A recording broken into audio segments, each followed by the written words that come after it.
የነበረችበት አጋጣሚ? አራውዙ ቢላም ተጠረጭ እንደዚህ አስበንም እንደዚህ እንደርሰንም አናቀም። ምክንያቱም የለም ቤታችን ምክንያቱም እኔ አለው አንተን አይደለም መደብቀው ነገር የለም። ኦኬ ብዙ ጊዜ ያው የሚያሻክራቸው ድብብቆሽ ነው። ኦኬ እኛ ጋር ድብብቆሽ የለም። እኛ ጋር እንደውም ትንሽ ለተመልካቾች ወጣ ያለ ነው። እኛ እንደውም የኔና የኔ ማተዳር እናትሽ ከናፈቁሽ ሁሉ አደራ ከቀልባቸው አላህ ይጠብቀኝ ሄደሽ ማደር ትችያለሽ ነው ያልኩት።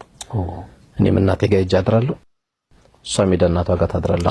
አሁንም ኦኬ ኦኬ መሄድ ከፈለገች ልጆቹን ይዛ ዘይራ አድራ እናት ናት። ከኔ በፊት መታቃት እናት ናት። ኦኬ የምንነግድባቸው እናቶቻችንም ዛሬ ነው። አንዳንዴ ሰው ምን ነው እናትና ዘይርም ሲባል ያው ታቀይለ ትዳር የለው ትዳር ከገባው ይላል። ትዳር ገባን እንጂ ጀነት አልገባን። ምን ብለን ነው የምንርቀው? የበለጠ እንደው ማንነት ከፍ ብሎ ምክንያቱም እሷ እናቷ እኔን ሰሰጠኝ እኮ እንኳን እሷ እኔንም ትናፍቃለች። ውበታ ምክንያቱም መባጃችን አይደለም። ብዙ እናቶች ታገኛለህ፣ አክስቷን፣ አጎቷ፣ ወንድም አያል ቆጥረን ማጨረሰው ቤተሰብ ሁሉ ታገኛለህና ድንገት እድሜያቸውን ከፍም ስለሚል በዚህ ሰዓት እናት የልጆቿን ድምጽ ትፈልጋለች። ማምሸቱ እንዳለ ሆኖ በተለይ እናትሽ ጋር ስትሄጂ እንዳታስፈቅጂኝ ያልኳት በእናት አልደራደርም። ሌላ ነገር ግን ካለ እንዳውቀው ንገሪኝ ነው እንጂ በእናቷ በኩል ቴቴ ጋር መጥቻለሁ ብላ ነው የምትነግረኝና ያው ትዳር ማቅለል አይደለም የሚፈልገው።